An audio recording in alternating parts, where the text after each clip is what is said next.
My signature assignment article was called Night Work and the Risk of Cancer Among Men. Pretty much this study is to distinguish between if working night shift actually does increase the likelihood of getting cancer in men. The study is to focus on the changes in hormone and to see whether or not being exposed to the sun does make you healthier.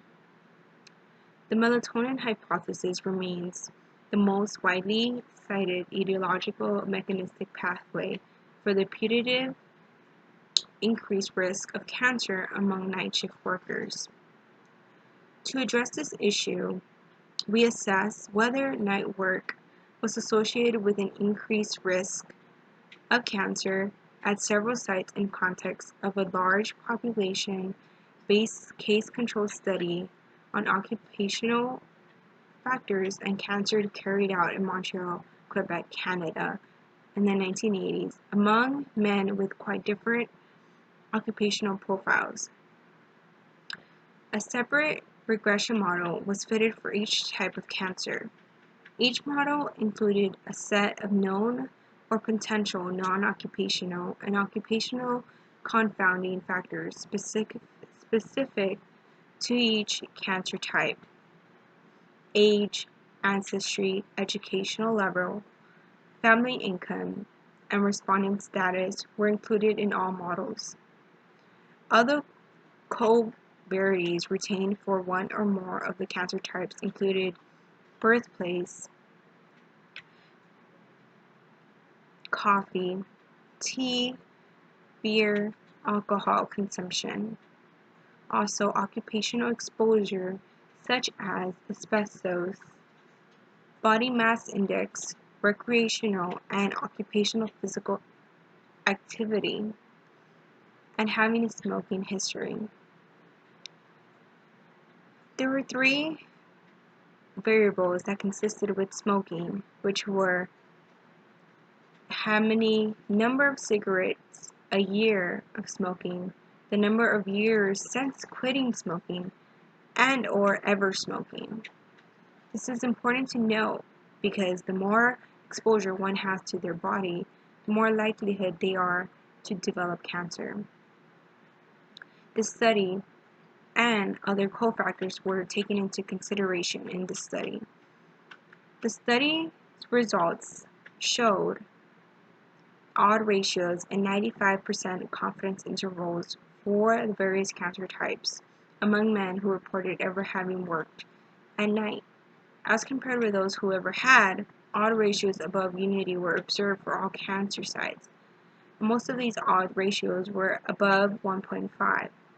Statistically significant excess risks were observed for cancer of the lung, prostate, colon, bladder, rectum, and pancreas, and for non-Hodgkin's lymphoma. This study showed an increase of at risk for cancer in men who did work night shift.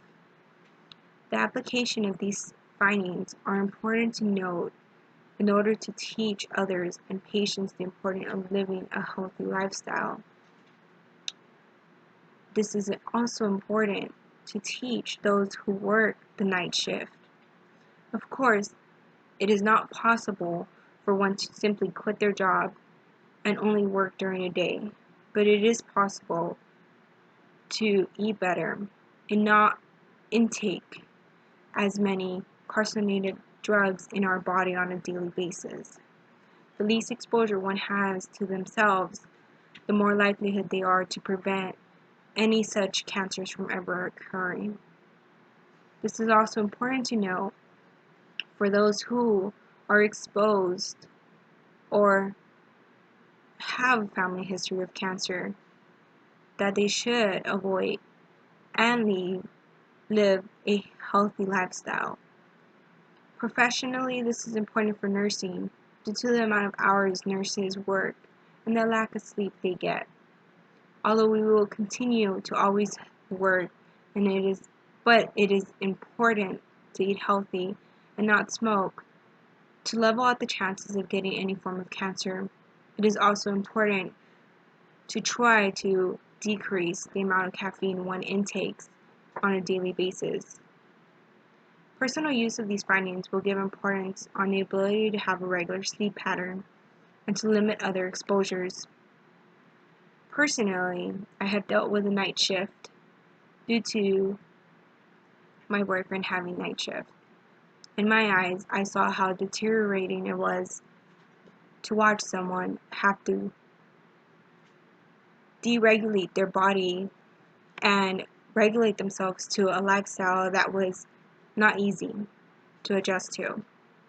I found myself having to go and buy special curtains or having to make sure the room was quiet and dark so he can pretend the daylight was actually nighttime for him.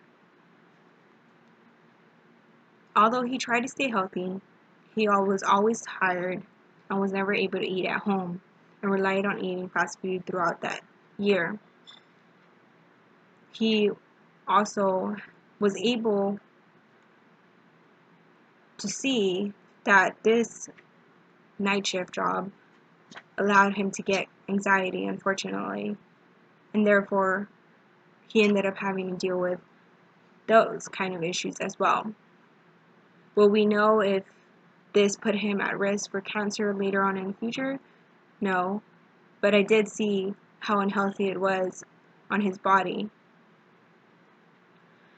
A strength on this article was and is a virtually complete population-based case assessment system, histological confirmation of primary cancers, relatively high participation rates, relatively large number of cancer cases, collection of detailed lifetime jobs, histories across multiple professions, and a wide range of occupation, collection of comprehensive information on potential covariates and the likelihood that our operational definition of night work captured a night time period that could be pertinent to the hypothetical mechanism of carcinogenesis. Although that was a very important strength, there was a limitation, which was a response rates were over 80% for most case series and over 70% for controls. While differentially biased participation of subjects with a history of night work is theoretically possible, it is unlikely, first given the high response rates. Very imbalanced participations would be required in order to induce detectable bias. In conclusion, this article in itself was very, very eye-opening to see and to read how simply one working night shift can and is debilitating on the body. But adding on top of the fact that we consume and or ingest carcinogenic drugs on a daily basis is not helping our matters when one is working night shift. Personally, as a nurse, as a future nurse, I definitely see myself having to ever work a night shift, but upon reading this article, I will be able to actually live a healthier lifestyle and possibly be able to understand that I have to put my health first and take a break when one needs to. I will also try to be able to not get a night shift, and if those in my family ever are required to work night shift, that I will hopefully be able to change their perspective of eating healthier and simply just being able to not smoke, not consume so much caffeine, as hard as that is. But it is important if one wants to stay healthy as long as possible as they can. I will be attaching my references to the bottom of the video. And so that's my conclusion on my article, Night Work and the Risk of Cancer Among Men.